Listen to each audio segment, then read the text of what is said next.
Gostaria de pedir licença ancestral aos meus antepassados, reverenciar aqueles que vieram antes e que fizeram as picadas para que estivéssemos aqui hoje. E com isso, peço licença para entoar um canto pataxó.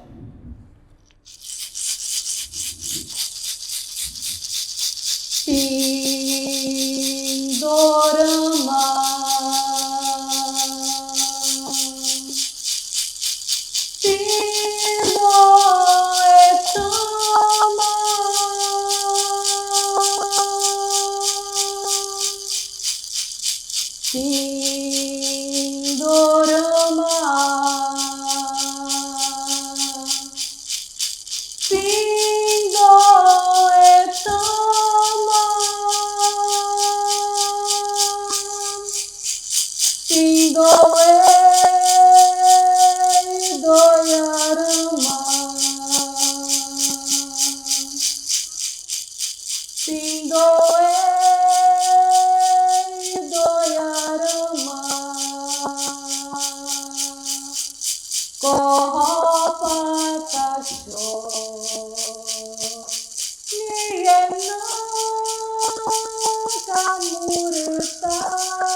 Então hoje somos convidados a falar sobre turismo regenerativo. Mas para falarmos sobre turismo regenerativo, esse tema que nos é tão caro, é importante falarmos de território. E território não é apenas um território físico, geográfico, um território simbólico. O território também é o nosso corpo. O nosso corpo também é território. Então eu gostaria de compartilhar com vocês, antes de mais nada, o trecho de um poema autoral intitulado Corpo Território Indígena, para que possamos evocar esse chamamento ancestral a cuidar desse território. Eu sou corpo território, rão-rão deste mundo, maturembados ancestrais, que alimentados pelo semear, sementes, micarrá, fomos gerados. Frutos desse território que voltam a florescer, raízes fincadas neste chão simplório, que diz hoje que eu sou corpo território. A poética do corpo território nos convoca a pensar esse chão ancestral como um lugar sagrado, mas também como esse lugar que tem sofrido historicamente muitas disputas, que são disputas de narrativas, disputas territoriais, disputas políticas, mas são também disputas simbólicas e memoriais. Esse território tem sofrido há mais de 500 anos uma exploração que ainda nos atravessa enquanto corpo-território. Então, quando eu falo de corpo-território, a gente traz a perspectiva de que, ainda que o nosso território físico não esteja presente, porque a nossa luta é diária, é contínua, e quando lá no processo de colonização tivemos o nosso território roubado, violentado, o genocídio fez parte do processo que nos atravessa e pelo qual hoje lutamos tanto através dos movimentos indígenas, foi esse corpo sobrevivente.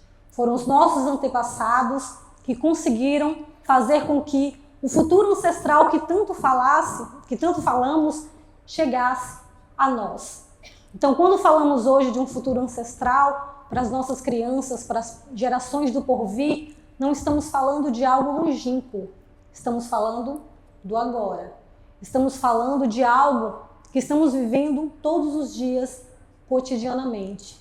Então não podemos falar de turismo regenerativo sem entender quem são as pessoas que pertencem a esse território, qual a origem desse território, como ele foi forjado, quais lutas têm sido empenhadas para que esse território continue vivo, pulsante.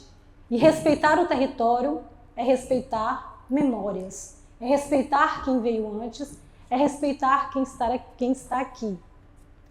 O turismo, inevitavelmente, tem sido uma das principais fontes econômicas da nossa região. Porto Seguro, Santa Cruz Cabralha, a dita Costa do Descobrimento, para nós, Costa da Invasão. Mas esse turismo, que por muito tempo tem sido um turismo recreativo, de vir olhar as belezas naturais, mas também de um consumo, que muitas vezes não é um consumo consciente, ele começou a sofrer transformações e mudanças a partir do momento que os povos originários eles começaram a estar imersos nesse turismo por uma outra perspectiva, ressignificando o espaço, que é um espaço de economia e de sustentabilidade, para trazer o etnoturismo e a etnovivência. E o que isso quer dizer? Por que a palavra etno é tão importante para anteceder o turismo? Porque é esse corpo que antecede. E o corpo é território, o território também é corpo. Então entender que as práticas regenerativas, elas não podem ser apenas práticas de uma teoria que pulsa para que a gente construa um belo discurso para dizer, olha, nós somos pessoas que trabalham com a sustentabilidade. Não. Temos que passar dessa consciência para a ação, para uma praxis reflexiva, porque a praxis nos permite que a gente reflita, haja e volte a refletir a partir das nossas ações. Os povos originários, principalmente o movimento de escritores indígenas, tem trabalhado por uma perspectiva da voz-praxis autoral. O que isso significa? A voz-praxis autoral é exatamente esse movimento em que os protagonistas dessas ações são os povos originários, não mais o outro falando por ele, fazendo por ele, representando-os através de imagens, estereótipos e uma imagem engessada que o indígena ele tem um único jeito de ser e estar no mundo, mas compreendendo também que essa multiplicidade de sujeitos que estão nesse espaço fazem parte do próprio processo de colonização e de violência que os nossos corpos, memórias, histórias, narrativas foram atravessados. Então isso quer dizer que a gente não pode também criar uma imagem de estereótipos e colocar como se aquilo fosse a única forma de ser e estar no mundo. Porque nós somos sujeitos múltiplos. Nós somos pataxó de territórios diferentes. Nós tivemos aqui 3 parentes pataxó, cada um pertencendo a um território. Mas esse território compõe um povo, e esse povo não é individual, esse povo é coletivo. E uma das maiores compreensões desse turismo regenerativo, tanto para os povos originários, quanto para aqueles que vêm, que estão nesse território, que passam por aqui, que deixam algo ou que levam algo, seja memória ou fotografia, mas se compreender como parte desse coletivo. Nós não somos vozes individuais, nós somos vozes coletivas, e essa voz coletiva é o que nos rege. Então pensar em turismo regenerativo é pensar em uma circularidade que nos rege entre passado, presente e futuro. A nossa memória está impregnada de coisas que somente os povos originários serão capazes de guardar, de serem guardiões. Mas isso não significa que guardiões de uma memória ou guardiões dessa natureza devemos ser apenas nós, povos originários. Porque cabe a cada um de nós, que também fazemos parte desse território físico, geográfico, simbólico, memorial, também nos tornarmos guardiões. Também assumirmos práticas e ações que garantam que esse futuro ancestral ele não precisa ser daqui a mais um século, mas que a gente possa promover esse futuro ancestral no hoje das nossas crianças, no amanhã das nossas crianças, dos nossos anciões. Muitos de nós, vocês ouviram, os parentes indígenas, falaram da responsabilidade que se é levar o legado de uma geração a outra e que não devemos esquecer quem veio antes, quem foram os nossos antepassados, quem construiu esse espaço que hoje habitamos e assumimos também um papel de responsabilidade. E falar de turismo regenerativo também é isso, entender que cada um de nós, ainda que não façamos parte originalmente desse coletivo de sujeitos indígenas e originários, nós também temos uma responsabilidade. E a principal delas é respeitar o chão onde a gente pisa. É chegar com cuidado, é chegar com reverência. E isso não quer dizer apenas adotar práticas que são corriqueiras, de não jogar o lixo no lugar inadequado ou de fazer práticas que são cotidianas, porque isso vai mais do que a nossa obrigação. Mas é de construir projetos que de fato assumam uma perspectiva de regenerar. Porque o que é o contrário de regenerar? É algo que era praticado e que continua sendo fruto desse capitalismo desenfreado, que é o de degenerar. É de que tudo é um bem material e que eu posso consumir. Então, diferente do que os povos originários têm para si, que nós não somos uma parte da natureza deslocada dela. A humanidade não é um ente que está dissociado dessa natureza. Nós somos parte dessa natureza. A natureza também faz parte de nós. E com isso a gente não entende os animais, a floresta, os rios, como sendo um outro ser que a gente vai utilizar, fazer usufruto e que é um bem que eu posso consumir porque eu sou um ser racional e eu tenho superioridade em relação a esses outros seres. Muito pelo contrário, eles é que nos regem, eles é que ditam as regras. Então, pensar nesse turismo regenerativo sem entender qual é o chamamento desse território, se não pisarmos com esse respeito, jamais compreenderemos essa prática para além do discurso. Nós temos muitos discursos que são muito belos, mas que na prática eles desaguam na falta de ações.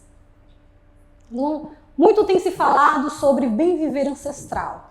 Acho que na última década o bem viver ancestral, principalmente no pós-pandemia, tem se tornado uma coisa muito corriqueira.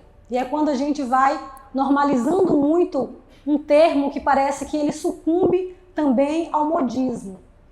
E parece que bem viver é um sinônimo de viver bem, porque eu quero viver bem dentro da sociedade, em conexão com a natureza, mas quando eu saio desse espaço, eu esqueço que eu posso promover ações que vão manter a riqueza desse espaço viva. Muito do que se tem dito sobre bem viver, infelizmente, tem recaído nessa normalização de que bem viver é sinônimo de que eu vou construir um legado para que eu viva bem, para que as futuras gerações vivam bem.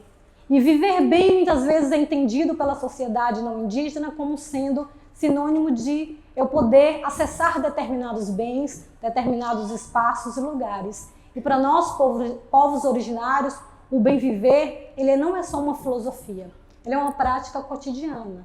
É uma prática que nos movimenta e nos dá essa oportunidade de mantermos o legado dos nossos ancestrais. Uma responsabilidade que não é minha individualmente, que vai para além das minhas subjetividades, como Adriana Pesca Pataxó, mas que entende que o Pataxó é o que me move como coletivo.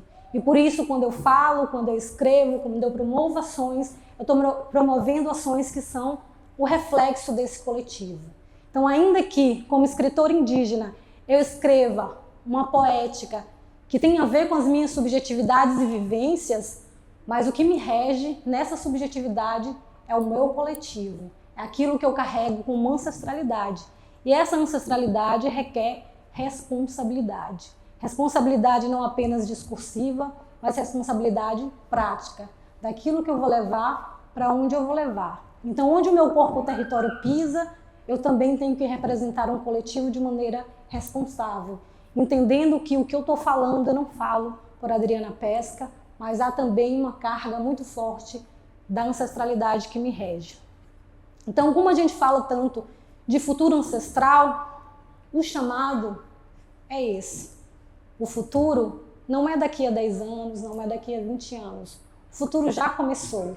Nós estamos vivendo o futuro porque os nossos ancestrais pensaram nesse futuro que vivemos hoje, mas o tempo ele tem sido cada vez mais diminuto e as coisas têm se apressado. Então, o futuro das nossas novas gerações começa agora. Então, que esse turismo regenerativo ele já tenha começado no agora, Aueri.